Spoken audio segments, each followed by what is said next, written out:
Shalom, selamat malam Bapak Ibu yang terkasih dalam Tuhan. Segera kita akan memulai ibadah doa malam.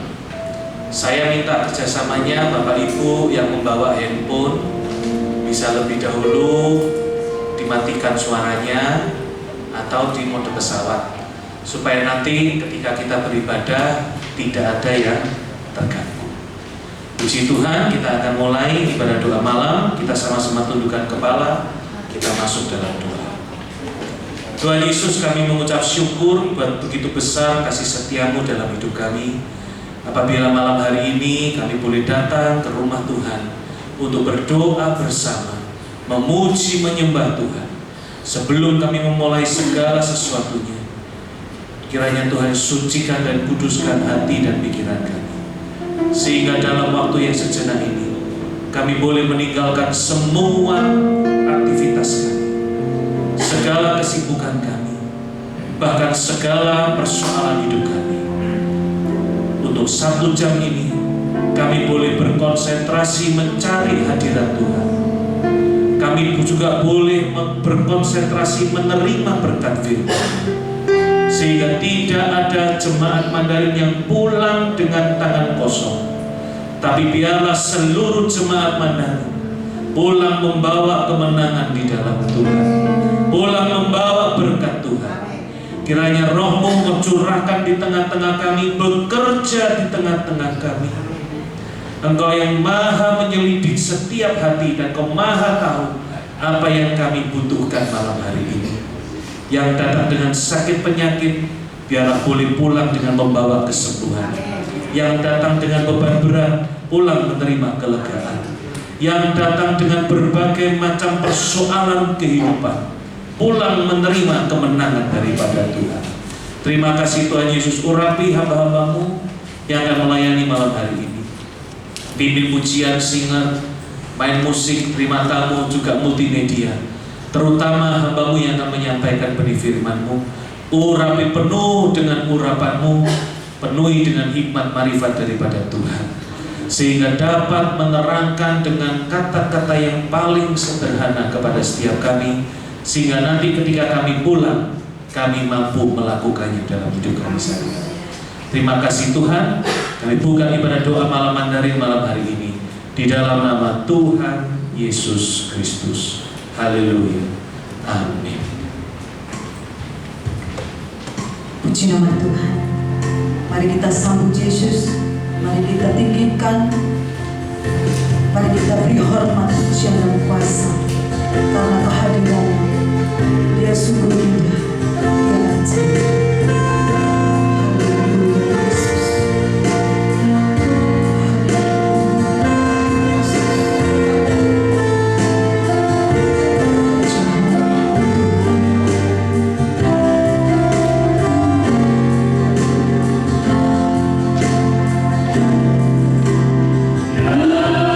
Sungguh indah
bersyukur di hadapan-Mu. Kami mengucap syukur buat kebaikan dan kemurahan Tuhan. Kami boleh ada saat ini. Kami boleh menikmati hadirat Tuhan. Kami boleh menaikkan pujian. Kami boleh menyembah-Mu Tuhan. Layakan kami sehingga kami terus-menerus menyenangkan hati Tuhan. Tuhan Yesus yang memberkati setiap pelayan Tuhan malam hari ini, sehingga mereka hari lepas hari boleh menikmati hadirat Tuhan, lebih lagi berkarya di dalam Tuhan. Dan kami semua di tempat ini Tuhan, kami bersama-sama berdoa, Tuhan yang tutup bungkus kami, Tuhan yang mengurapi kami, baik kami di sini maupun keluarga kami dimanapun mereka berada, dan juga jemaat-jemaat lain yang belum hadir Tuhan, dan bahkan mereka tidak bisa hadir. Tuhan yang tutup bungkus kami semuanya dan kuasa darah-Mu. Kami boleh bersatu hati berdoa saat ini untuk gereja kami Tuhan di GPPS Arjuna yang kami serahkan ke dalam tangan Tuhan. Tuhan yang memberkati di mana GPPS pusat ini Tuhan boleh berdiri sampai dengan saat ini. Semua karena kasih kemurahan Tuhan. Tuhan yang memakai setiap hamba-hamba-Mu yang melayani, baik di ibadah umum Tuhan pertama dan ibadah umum yang ketiga, kami serahkan kepada Tuhan. Setiap pelayan Tuhan, setiap hamba-hamba-Mu, mereka boleh menyampaikan kebenaran firman Tuhan dan mencerminkan kehendak-Mu dalam kehidupan setiap anak-anak Tuhan, sehingga mereka dan setiap firman yang mereka sampaikan itu menjadi berkat dan mereka menjadi pelaku-pelaku firman. Tuhan yang tolong kami Tuhan, setiap kami, setiap para pelayan Tuhan, mereka boleh melayani Tuhan dengan kesungguhan hati, dengan takut akan Engkau. Tuhan yang memberikan kekuatan mereka, Tuhan yang memberikan Roh Kudus-Mu, sehingga mereka menyampaikan firman Tuhan. Mereka yang melayani, mereka boleh melayani Tuhan dengan pimpinan Roh Kudus-Mu. Terima kasih Tuhan. Setiap jemaat-jemaat juga yang hadir, mereka boleh menikmati hadirat Tuhan. Mari Tuhan, kalau dulu jemaat Sawahan ini boleh penuh, Tuhan tolong kembalikan mereka, dan banyak jiwa-jiwa boleh dimenangkan. Terima kasih Tuhan Yesus. Kami menyerahkan khususnya di ibadah Mandarin, kami serahkan kepada Tuhan. Tuhan juga memberkati ibadah Mandarin ini Tuhan, dan setiap hamba-hamba Tuhan yang melayani, Tuhan pakai dengan luar biasa, dan nama Tuhan yang dipermuliakan. Tuhan yang memberkati Ibu Julian, Tuhan yang memberkati Bapak David Liu, Tuhan yang memberkati setiap hamba-hamba Tuhan yang melayani di GPPS Mandarin. Kami serahkan kepada Tuhan. Tuhan yang memberikan mereka juga kemampuan, mungkin dalam memimpin setiap jemaat. Ada banyak jemaat yang berkeluh kesah, mereka memiliki banyak pergumulan, dan tidak mudah Tuhan untuk menanggapi mereka semua. Tapi kami percaya dengan Roh Kudus-Mu, Tuhan yang memberikan kekuatan setiap hamba-hamba Tuhan di tempat ini. Kami menyerahkan Tuhan setiap minggu ibadah yang ada, dari awal sampai akhir, setiap pelayan Tuhan dari mimbar sampai depan halaman. Tuhan yang memberkati, Tuhan yang mengurapi. Kami boleh melayani, kami melihat Tuhan, dan kami tidak melihat manusia. Apa yang kami lakukan semua untuk Tuhan. Terima kasih Tuhan Yesus, terima kasih. Kami menyerahkan setiap jemaat yang ada, Tuhan yang campur tangan juga, mereka boleh bertumbuh dalam iman kasih setia Tuhan. Mereka boleh menikmati kebaikan kemurahan Tuhan. Lewat masalah, lewat pergumulan hidup, mereka tambah hari tambah dekat kepada Tuhan. Mereka tambah setia kepada Tuhan, datang beribadah kepada Tuhan. Terima kasih Tuhan. Kami menyerahkan setiap jemaat yang sakit. Mungkin mereka juga dalam pergumulan masalah berat. Tuhan yang campur tangan, Tuhan yang buka jalan, Tuhan yang melihat, Tuhan yang peduli. Terima kasih Tuhan, pakai setiap hamba-hamba Tuhan yang mungkin mereka menjadi tempat konseling. Tuhan yang memberkati, Tuhan yang mengurapi. Biarlah Tuhan yang memberikan penghiburan bagi jemaat di tempat ini. Kami serahkan semuanya kepada Tuhan. Dan setiap program-program yang didirikan untuk kedepannya bagi GPPS Mandarin ini Tuhan, Tuhan juga yang memberkati, Tuhan yang menolong, Tuhan yang memberikan hikmat bagi setiap hamba-hamba Tuhan. Program apa yang akan dilakukan Tuhan untuk GPPS Mandarin boleh maju, boleh bertumbuh. Terima kasih Tuhan Yesus, terima kasih. Kami mengucap syukur buat kasih setia Tuhan yang begitu ajaib. Kami menyerahkan Tuhan untuk bangsa dan negara, Tuhan yang memberkati bangsa dan negara kami yang kami tinggal ini Tuhan di Indonesia. Tuhan juga yang memberkati bangsa Indonesia. Mereka terlebih pemimpin-pemimpin Tuhan, mereka boleh memimpin dengan takut akan Tuhan. Tuhan memberikan roh hikmat, roh bijaksana dalam setiap apapun yang mereka ambil, keputusan yang mereka kerjakan. Itu tidak menindas rakyat, tetapi mensejahterakan rakyat. Terima kasih Tuhan. Kami menyerahkan khususnya buat kota Surabaya. Tuhan juga yang memberkati kota Surabaya ini Tuhan. Amin. Kami serahkan kota Surabaya ini, kami tinggalin Tuhan dengan damai sejahtera. Beri ketentraman Tuhan, sehingga tidak terjadi huru-hara di mana-mana. Kami serahkan semedang tangan Tuhan, terlebih kami yang tinggal anak-anak Tuhan, kami yang minoritas, Tuhan juga yang menolong, Tuhan yang melindungi kami, menjadi perisai bagi kami. Terima kasih Tuhan Yesus. Kami menyerahkan semuanya ke dalam tangan Tuhan. Bapa di surga, kami telah berdoa, biarlah semua yang kami nyatakan ini Tuhan, Tuhan yang menolong, Tuhan yang menjawab tepat pada waktunya. Bukan kehendak kami, melainkan kehendak-Mu. Bapa di surga, saat ini kami akan mendengarkan sebagian dari firman Tuhan. Tuhan yang memberkati kami, Tuhan yang mengurapi khususnya hamba-Mu yang akan menyampaikan firman Tuhan. Tuhan pakai hamba-Mu sehingga firman yang disampaikan ini menjadi berkat bagi kami. Kami boleh lakukan dengan setia. Terima kasih Tuhan. Biarlah kami boleh duduk manis mendengarkan firman Tuhan dengan siap, dengan sukacita. Amin. Terima kasih Tuhan Yesus. Di dalam nama Tuhan Yesus kami berdoa dan bersyukur. Haleluya. Amin. Amin. Shalom, selamat malam jemaat Mandarin yang dikasihi Tuhan.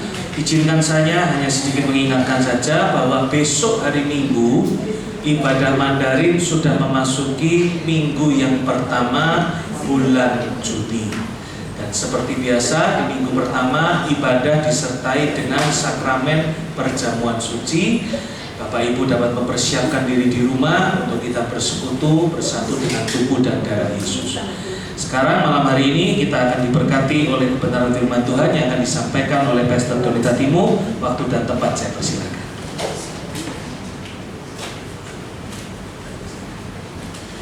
Ya, Shalom. Sangat sukacita untuk berjumpa dengan Anda. Maafkan saya keterlambatan saya. Saya janji saya khotbah 2 jam malam ini. Ya, oke, siap. Oke. Pak David saja yang bilang amin. Ya, mari sama-sama kita buka Mazmur 86, Mazmur pasal 86 ayat yang ke-12. Mazmur 86 ayat yang ke-12. Mazmur 86 ayat 12. Nah, kalau tidak keberatan, Anda sudah dapat, saya undang kita baca bersama-sama dengan suara keras, suara nyaring, suara yang penuh dengan percaya. Mazmur 86 ayat yang ke-12. Mazmur 86 ayat 12. Yang sudah dapat bisa bilang amin.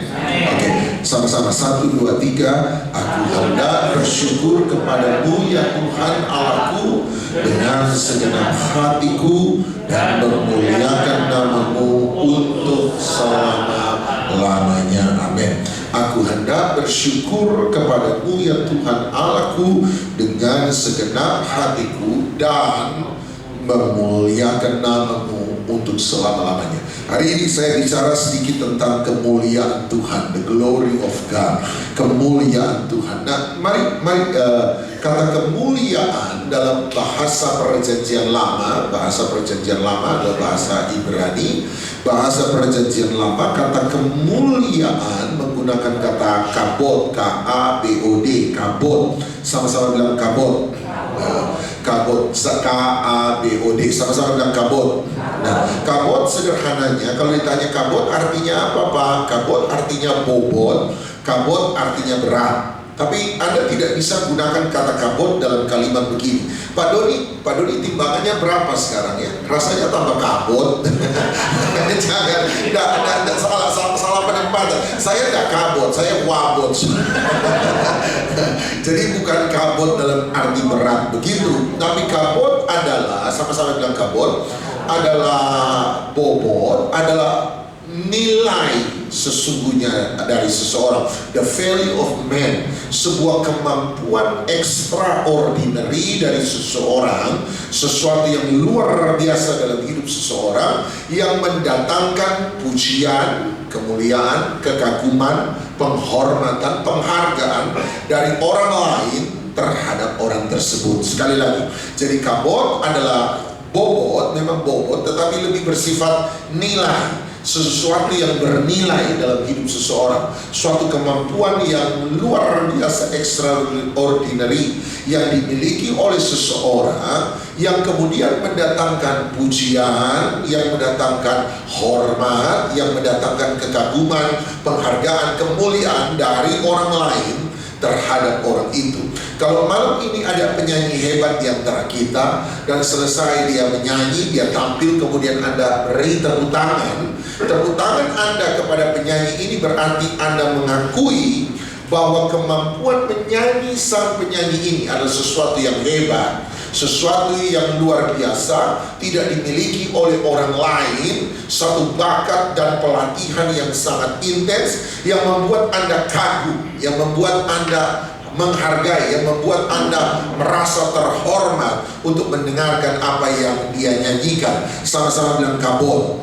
Jadi kabot adalah nilai sesungguhnya dari seseorang, the value of man, the worth of thing, harga, bentuk sesungguhnya dari suatu barang, satu kemampuan yang luar biasa, satu kehebatan yang sangat mengagumkan, yang mendatangkan rasa hormat, pujian, kemuliaan, penghargaan, kekaguman dari orang lain kepada orang tersebut. Nah, kata kedua dalam bahasa yang saya mau Anda pelajari adalah kata kemuliaan dalam bahasa Yunani, bahasa Perjanjian Baru.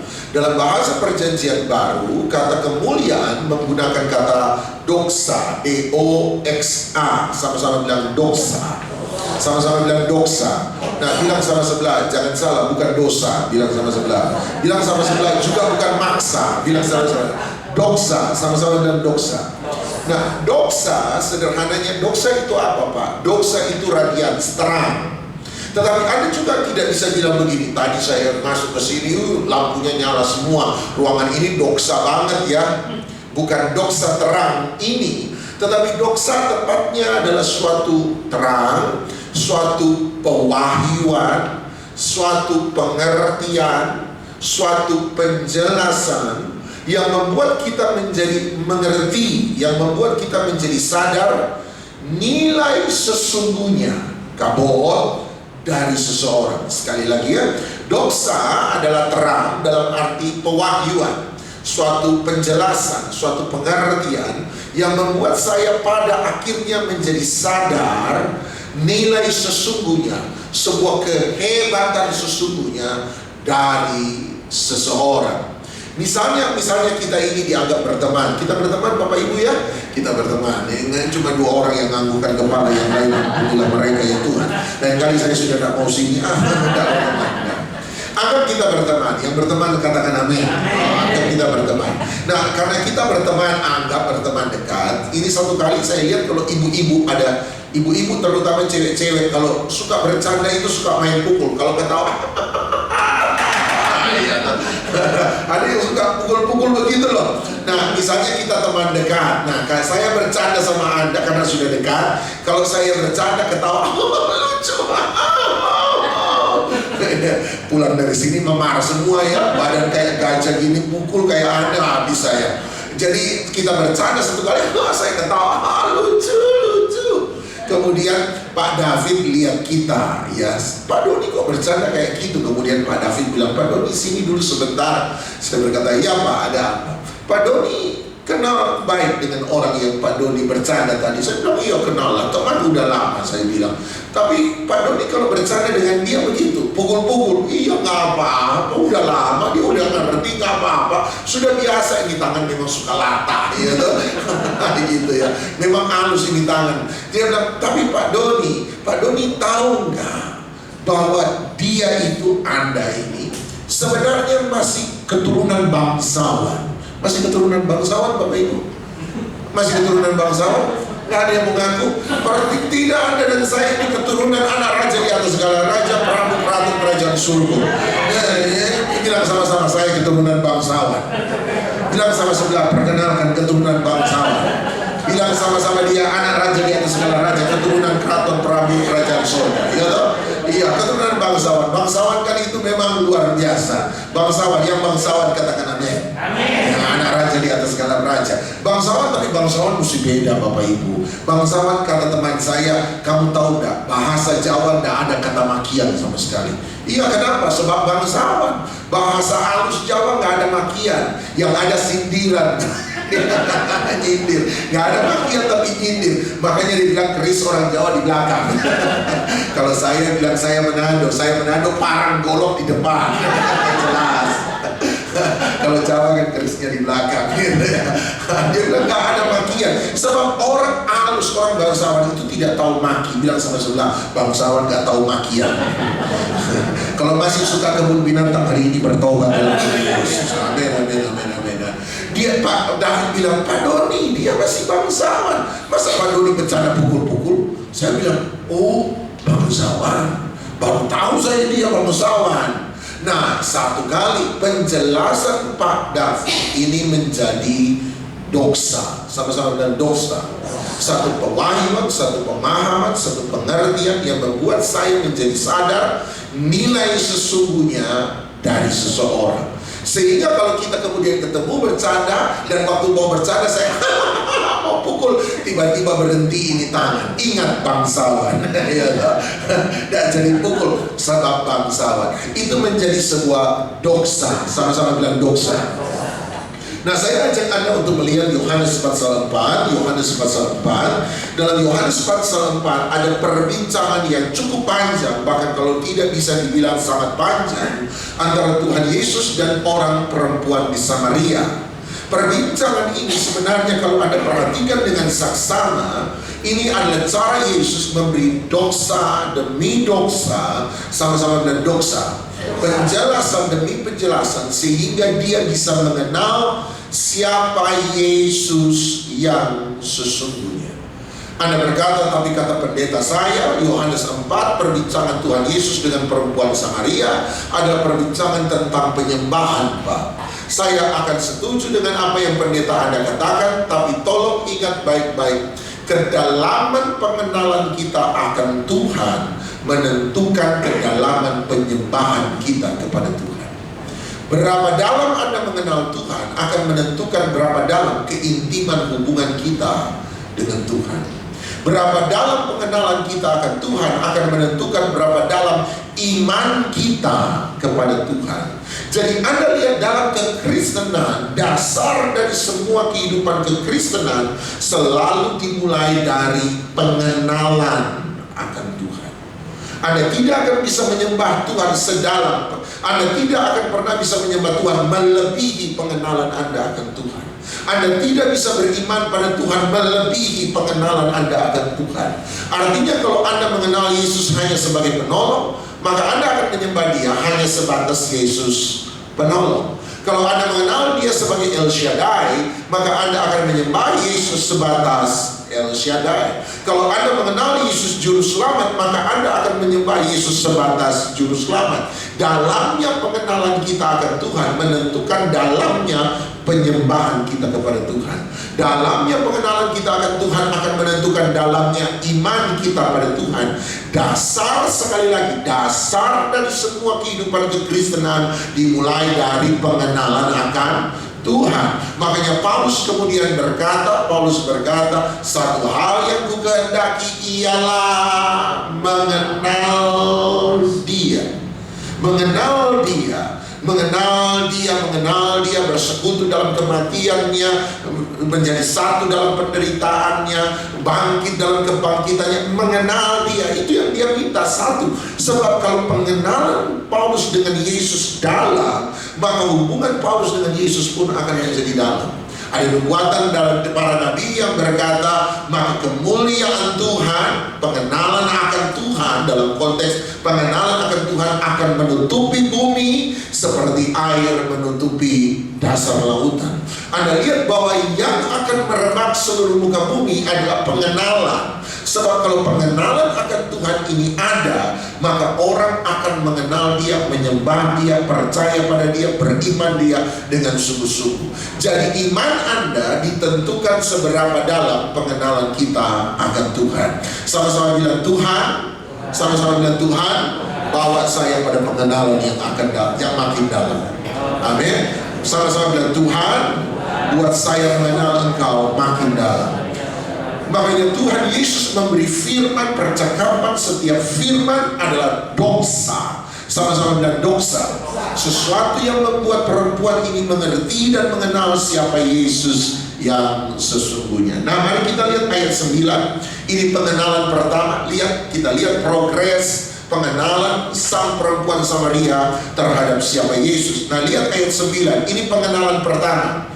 Dia bertemu pertama kali, dia mengenal pertama kali, dan inilah pengenalan pertama perempuan Samaria terhadap Yesus. Lihat ayat 9. Ayat 9 berkata, maka kata perempuan Samaria itu kepadanya, masakan engkau orang Yahudi meminta minum kepada aku seorang Samaria. Kemudian di sana ada tanda kurung. Tanda kurung berarti itu tidak ada dalam catatan mula-mula. Itu ditambahkan kemudian oleh beberapa orang supaya kita yang tidak mengerti apa yang terjadi menjadi paham tentang apa yang terjadi. Penjelasannya adalah sebab bagi Anda yang tidak tahu, hari itu orang Yahudi tidak bergaul dengan orang Samaria. Nah, tapi penjelasannya sederhana. Dia berkata bahwa perempuan Samaria nomor satu mengenali Yesus sebagai seorang Yahudi.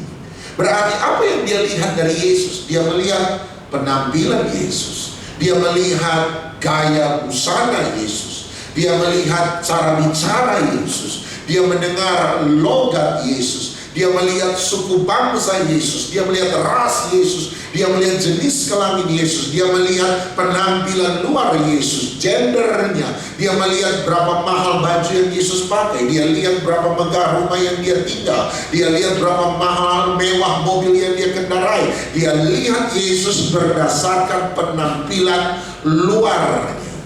Nah, bukankah seringkali kita mengenal Yesus berdasarkan penampilan luar Yesus? Apa maksudnya Pak Doni? Maksudnya Anda dan saya seringkali mengenal Yesus berdasarkan berapa banyak doa kita yang Tuhan jawab. Berdasarkan kita mengenal Yesus berdasarkan berapa banyak mujizat yang Dia sudah buat dalam hidup saya. Seringkali kita mengenal Yesus hanya berdasarkan berapa banyak pertolongan Tuhan yang Dia beri kepada saya. Berapa banyak berkat Tuhan yang saya sudah terima. Berapa megah rumah yang saya tinggal hari ini. Berapa banyak masalah yang saya punya hari ini. Seringkali kita mengenal Yesus hanya berdasarkan penampilan luar. Tuhan tolong saya, Tuhan baik. Tuhan tidak tolong saya, Tuhan jahat. Tuhan berkati saya, oh Tuhan baik. Tuhan lagi tidak berkati saya lagi punya masalah, Tuhan sudah meninggalkan saya. Tuhan jawab doa saya, Tuhan baik. Tapi kalau Tuhan tidak jawab doa saya, berarti Tuhan tidak peduli dengan saya. Kita selalu menilai Yesus, mengenal Yesus berdasarkan apa yang Dia beri pada kita. Berapa banyak uang di deposito kita, berapa banyak baju yang kita pakai, berapa banyak masalah yang harus kita hadapi. Semakin kita mendapat banyak dari Tuhan, kita akan bilang Dia baik. Sebaliknya, kalau semakin banyak masalah yang kita terima hari ini, kita akan bilang Dia jahat. Sebab kita mengenal Tuhan berdasarkan penampilan luar, apa yang kita lihat. Nah, tapi coba Anda lihat ayat 10, dia memberi firman, firman menjadi doxa. Sama-sama bilang doxa. Ayat 10 dia memberi firman, firman berfungsi untuk memberi doxa. Artinya Anda dan saya belajar firman bukan untuk menambah pengetahuan. Anda dan saya belajar firman supaya kita mengenal Dia dengan lebih dalam. Selesai Tuhan Yesus beri firman, saya tidak akan bahas itu. Lihat ayat 11. Lihat pengenalan perempuan Samaria ini menjadi berubah. Perhatikan, lihat ayat 11. Terjadi perubahan. Kata perempuan itu kepadanya, kepada Yesus, dia bilang apa? Tuhan. Tunggu. Lihat ayat 9. Lihat ayat 9. Lihat balik ayat 9. Ayat 9, apakah ada kata Tuhan di sana? Dia memanggil Yesus ayat 11 Tuhan, tetapi ayat 9 dia tidak menggunakan kata Tuhan, dia pakai kata kau, masakan engkau. Berarti dia panggil Yesus, kau, kamu, Ayat 9, sebab dia mengenali Yesus, ayat 9 berdasarkan penampilan luar. Ini orang kok kelihatannya lusuh, minta bantuan, tidak punya air, berarti orang miskin. Tetapi ayat 11, setelah dia dengar Yesus berkata-kata, Yesus berfirman, dia menjadi sadar, jangan-jangan orang ini melebihi apa yang terlihat di luar. Jangan-jangan orang ini orang kaya di kampungnya, jangan-jangan orang ini orang berkuasa di kotanya, jangan-jangan orang ini orang tenar di tempat asalnya. Makanya dia memberi kata formal, Tuhan. Anda lihat pengenalannya berubah. Tapi lihat pengenalannya, lihat ayat 11 pengenalannya. Betul dia panggil Tuhan, Tuhan, tetapi lihat pengenalan. Dia berkata, Tuhan, engkau tidak punya timba dan sumur ini amat dalam. Dari manakah engkau memperoleh air hidup itu?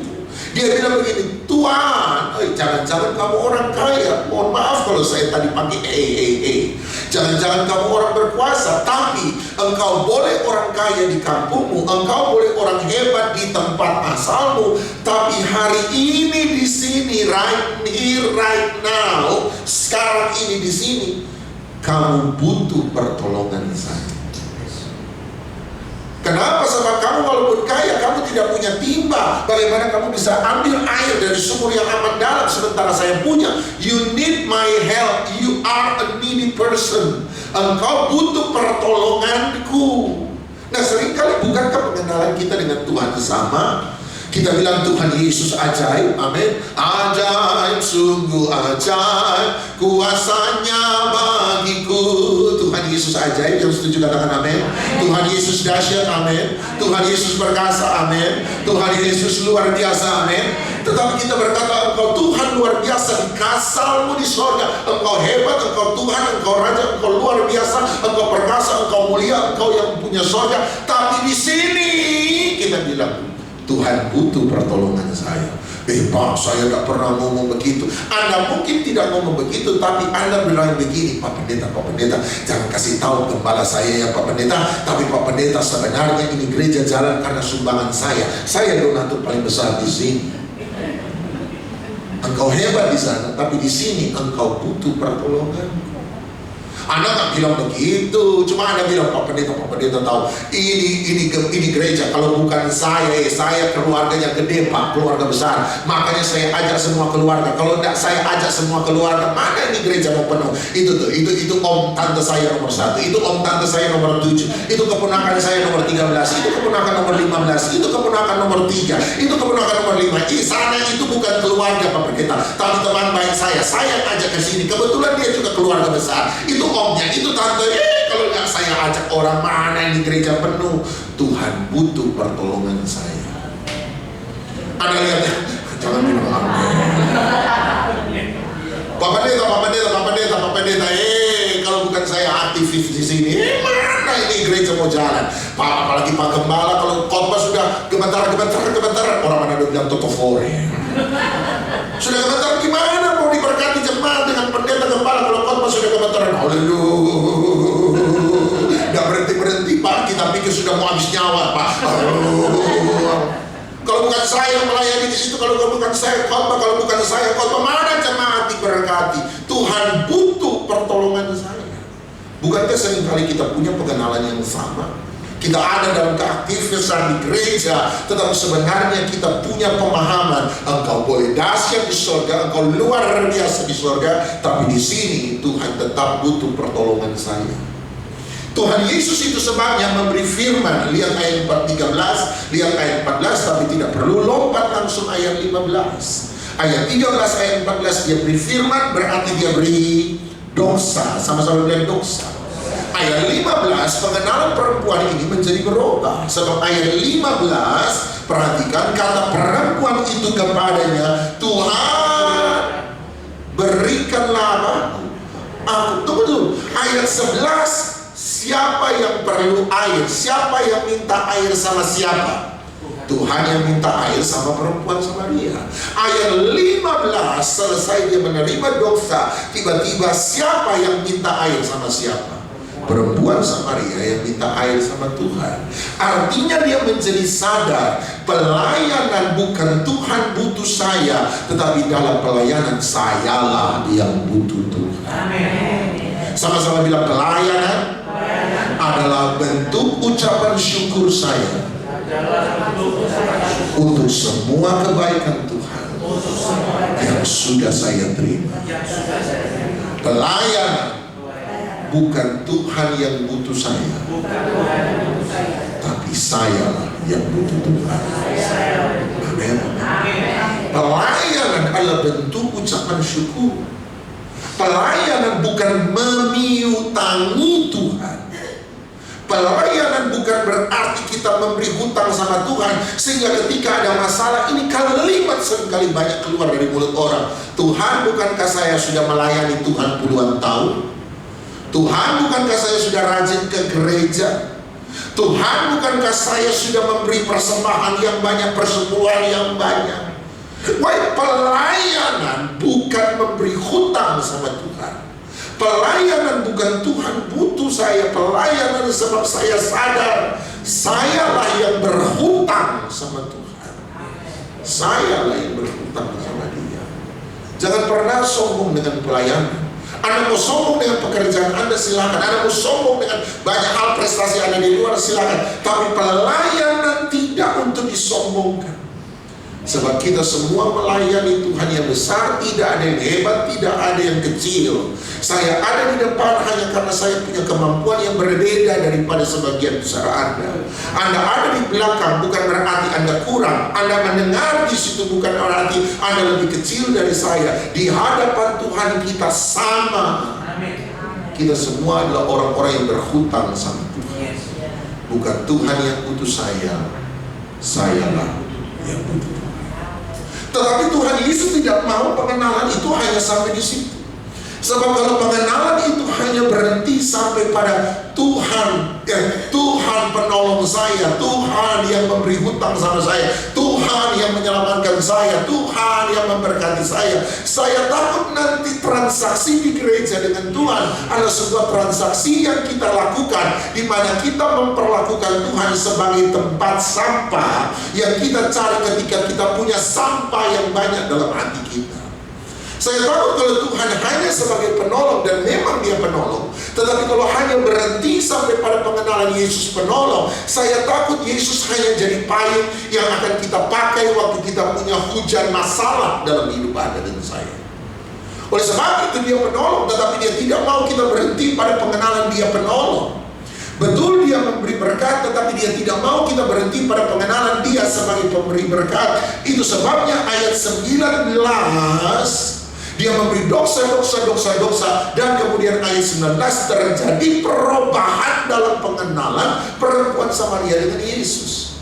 Terakhir ayat 15 dia mengenali Yesus sebagai Sang Penolong. Tetapi lihat ayat 19, dia mengenali Yesus sebagai pemberi berkat, Yesus sebagai yang menjaga, Yesus sebagai yang menyelamatkan. Tapi ayat 19 kata perempuan itu kepadanya, Tuhan, nyata sekarang padaku bahwa engkau seorang nabi. Nabi berarti nabi adalah seorang hamba Tuhan yang memberitakan kepada kita bagaimana bukan menjadi orang kaya, tetapi bagaimana dia mengajarkan kita supaya kita menjadi orang yang diselamatkan. Nabi tidak mengajarkan kepada kita bagaimana bisa sukses dan berhasil dalam hidup ini. Betul ada janji berkat, tetapi tujuan utama Nabi adalah memberitakan bagaimana kita bisa berkenan dalam hadirat Tuhan.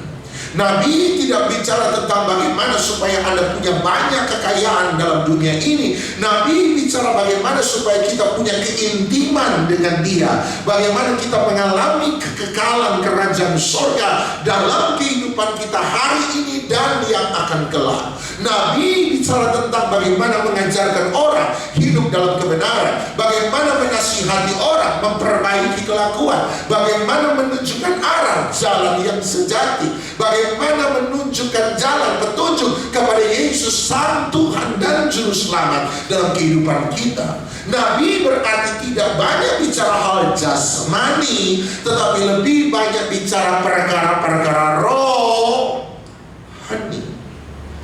Sebab kalau kita hanya berhenti pada penolong, saya takut kita hanya berputar ke Kristenan yang ramai dikatakan orang sebagai teologi kemakmuran, yang melulu hanya bicara tentang bagaimana orang sukses, berhasil dan kaya. Walaupun memang ada janji berkat dalam Alkitab, walaupun memang ada janji kesembuhan dalam Alkitab, walaupun ada janji pertolongan dalam Alkitab, tetapi Yesus lebih daripada penyembuh, Yesus lebih daripada juru selamat, Yesus lebih daripada penolong. Yesus bicara tentang bagaimana kita bisa mengalami kehidupan rohani, hubungan intim dengan Dia dan Bapa yang di surga melalui Roh Kudus.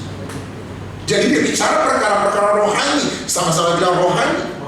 Tetapi pun sampai di situ jangan berpikir bahwa Yesus puas dengan pengenalan perempuan ini sebagai nabi. Sebab kalau Anda lompat ayat 25, disinilah the final knowledge, disinilah final pengenalan perempuan itu tentang Yesus.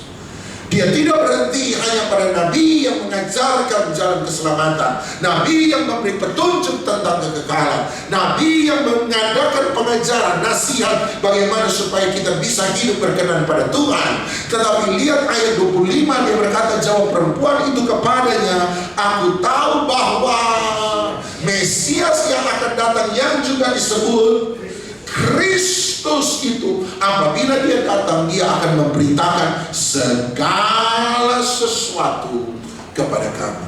Pengenalan terakhir Yesus kepada perempuan Samaria, dia mau perempuan Samaria tidak mengenal dia hanya berdasarkan penampilan luar. Dia mau perempuan Samaria tidak hanya mengenal dia sebagai orang yang membutuhkan pertolongan. Dia tidak mau perempuan Samaria mengenal dia sebagai Tuhan yang menolong. Dia tidak mau bahkan perempuan Samaria mengenal dia hanya sebagai nabi, tetapi dia mau perempuan Samaria mengenal dia sebagai Mesias. Sama-sama bilang Mesias. Apa itu Mesias? Kristus. Apa itu Kristus? Mesias bahasa Ibrani, Kristus bahasa Yunani, artinya sama, yang diurapi. Siapa yang diurapi? Raja. Sama-sama bilang raja. Raja yang dijanjikan sejak dari permulaan zaman, raja yang dinubuatkan oleh para nabi dalam perjanjian lama, raja yang akan datang itu menyelamatkan umatnya Israel dari musuh-musuhnya. Dan ketika dia menyelamatkan Israel, dia akan menjadi raja atas Israel. Tetapi bukan hanya raja atas Israel, dari raja atas Israel dia menjadi raja atas seluruh bumi, bangsa-bangsa lain. Sebab dia bukan hanya raja, tapi dia raja di atas segala raja. Dia Tuhan di atas sekalian Tuhan. Tahukah Anda bahwa Tuhan, Mesias, dan Kristus punya pemahaman yang sama pada akhirnya bicara soal raja? Yesus harus jadi raja. Itulah pengenalan final Yesus untuk perempuan Samaria. Sebab dia tidak mau perempuan Samaria mengenal dia hanya nabi. Ada perbedaan antara nabi dan raja. Nabi menasihati, nabi memberi petunjuk, nabi mengajarkan, nabi mengarahkan, nabi memberi kita pilihan. Tetapi raja memberi kita perintah untuk ditaati. Sama-sama bilang ketaatan. Anda lihat nabi, ketika nabi bicara, nabi is the messenger of God, utusan pembawa pesan Tuhan. Sebagai nabi Tuhan di hadapan hadapan Anda hari ini. Saya hanya bisa menasihati Anda. Saya hanya bisa mengajarkan Anda. Saya hanya bisa memberi petunjuk pada Anda. Saya hanya bisa mengarahkan Anda. Tapi soal Anda terima nasihat saya, soal Anda percaya apa yang saya ajarkan, soal Anda melakukan petunjuk-petunjuk yang saya berikan, itu tidak terserah pada saya, tetapi terserah pada Anda. Sebab saya hanya menasihati. Sebagai nabi, kemampuan saya sebagai pembawa pesan Tuhan, kemampuan saya, otoritas saya hanya sampai pada mengajar, hanya sampai pada menasihati, hanya sampai pada memberi petunjuk. Soal Anda terima tidak terima, soal Anda lakukan tidak lakukan, soal Anda percaya tidak percaya, soal Anda suka atau tidak suka, itu terserah Anda. Tetapi ketika Raja berfirman, ketika Raja berkata-kata, Dia tidak memberi Anda nasihat, Dia tidak memberi Anda petunjuk, Dia tidak memberi Anda arahan, Dia tidak memberi Anda pilihan, Dia memberi Anda perintah untuk ditaati. Sama-sama bilang perintah, sama-sama bilang taat. Kalau Anda memilih untuk tidak melakukan apa yang Dia perintahkan, berarti Anda memberontak melawan Raja dan kerajaannya. Anda dengan sendirinya berbalik menjadi pengkhianat terhadap sang Raja dan kerajaannya.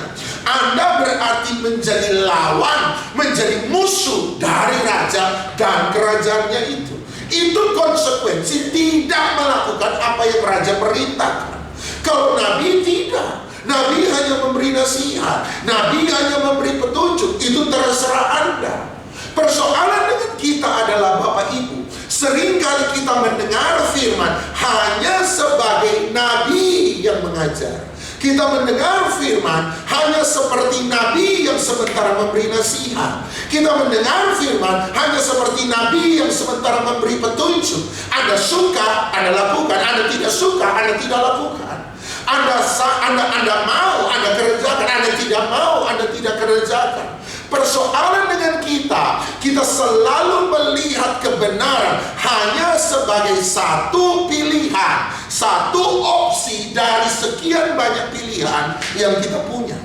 Sadarkah Anda, salah satu musuh dari ketaatan adalah pilihan? Sama-sama bilang, musuh dari ketaatan adalah pilihan. Selama Anda menganggap firman Tuhan hanyalah pilihan, satu dari sekian banyak pilihan yang Anda punya, maka kemungkinan besar Anda tidak akan taat.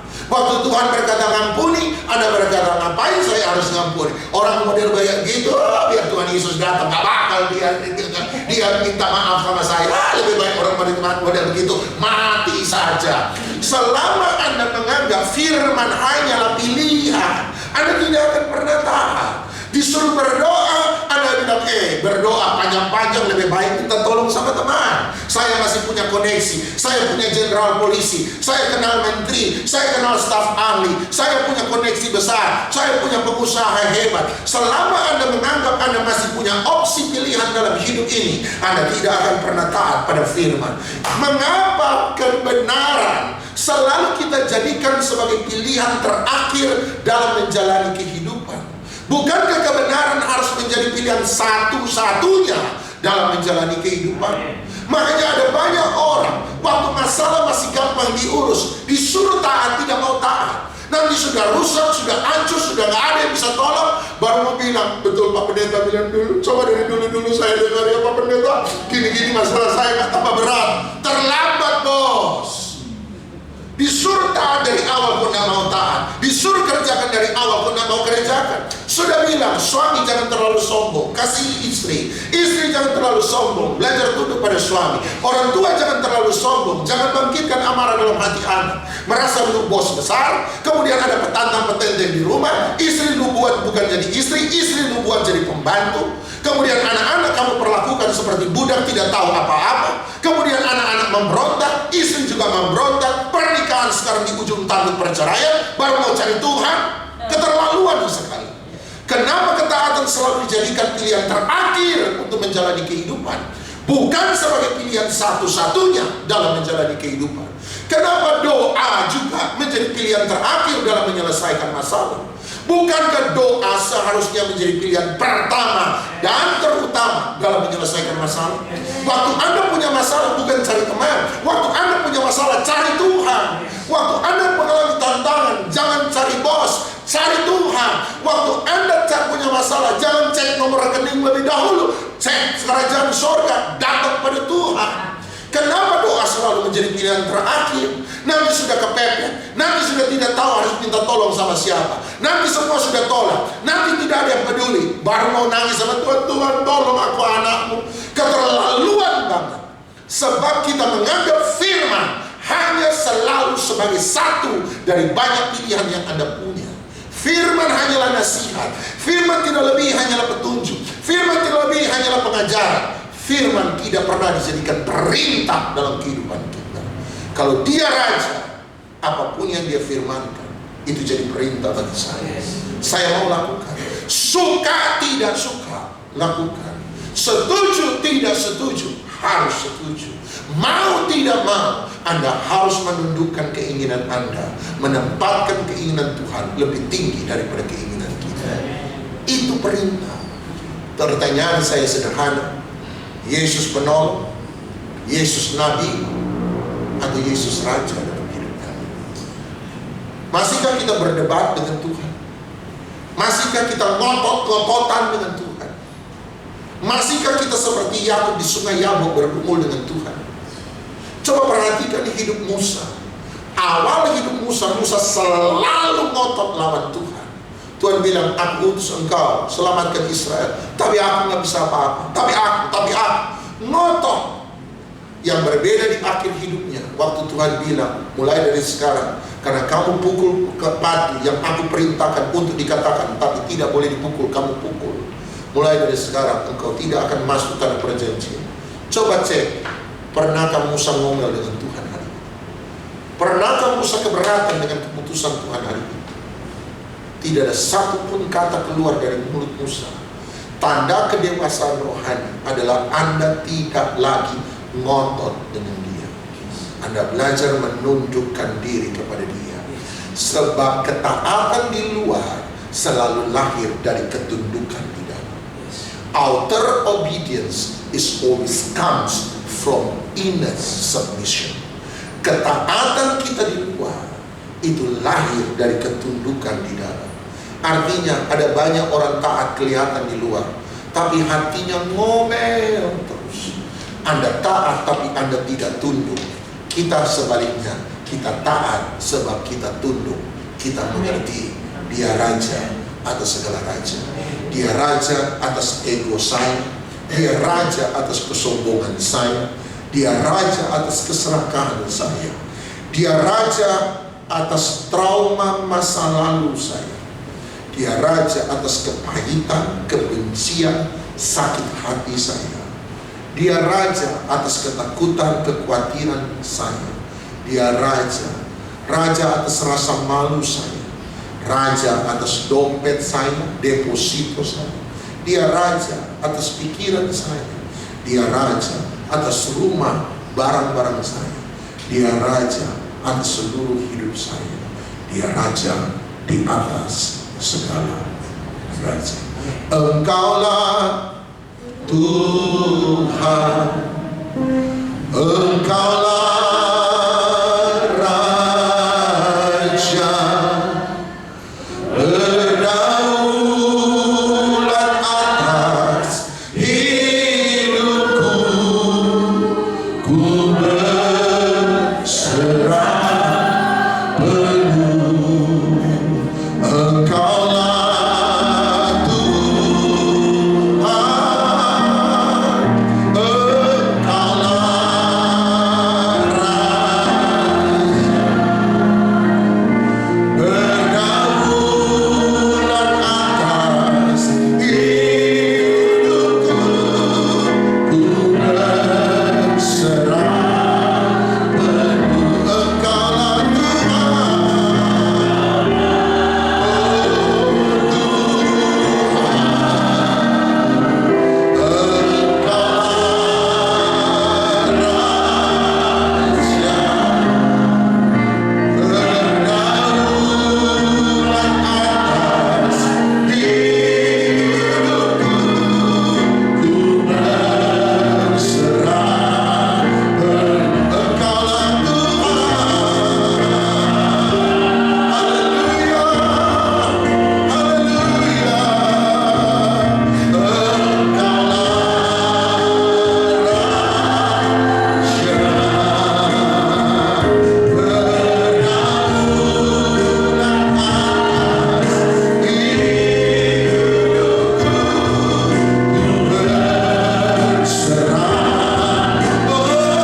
Engkau berdaulat atas hidup kami sebagai Raja atas hidup kami. Engkau ingin kami mentaati segala perintah-Mu, bukan hanya mau mendengar, bukan hanya mau menghafal akan segala perintah-Mu, tetapi yang paling utama adalah kami mau tunduk melakukan segala firman. Maka pastinya kami akan dipakai Tuhan menjadi alat-Mu. Kami akan dipanggil di hadapan Tuhan sebagai orang-orang yang berkenan dan diberkati oleh Tuhan. Terima kasih Tuhan, jadikan anak-anak-Mu di ibadah Mandarin sebagai pelaku-pelaku firman, dan Engkau sebagai Raja atas hidup kami. Berkati hamba-Mu, Pastor Doni Tatimu, yang sudah Tuhan pilih untuk menyampaikan firman ini bagi kami. Berkati dalam pelayanannya, berkati dalam hidup Mikaya, dalam keluarganya, dalam segala yang dilakukan. Tuhan memberkati senantiasa. Dimanapun Tuhan utus beliau berada, di sana biarlah beliau boleh menjadi berkat buat banyak orang, sehingga semakin hari semakin banyak jiwa yang mendengar, mengerti, mendapat doksa dalam hidup mereka melalui setiap pemberitaan firman yang disampaikan, sehingga semuanya juga menjadikan Tuhan sebagai Raja dalam hidup. Terima kasih Tuhan Yesus, terpujilah nama-Mu. Kami akhiri ibadah doa malam hari ini dengan doa sederhana yang Tuhan ajarkan kepada kami, doa Bapa kami. Bapa kami yang di surga, dikuduskanlah nama-Mu, datanglah kerajaan-Mu, jadilah kehendak-Mu di bumi seperti di surga. Berikanlah kami pada hari ini makanan kami yang secukupnya, dan ampunilah kami akan kesalahan kami, seperti kami juga mengampuni orang yang bersalah kepada kami. Dan janganlah membawa kami ke dalam pencobaan, tapi lepaskanlah kami daripada yang jahat, karena Engkau yang punya kerajaan dan kuasa dan kemuliaan sampai selama-lamanya. Untuk doa berkat saya serahkan pada Pak Han.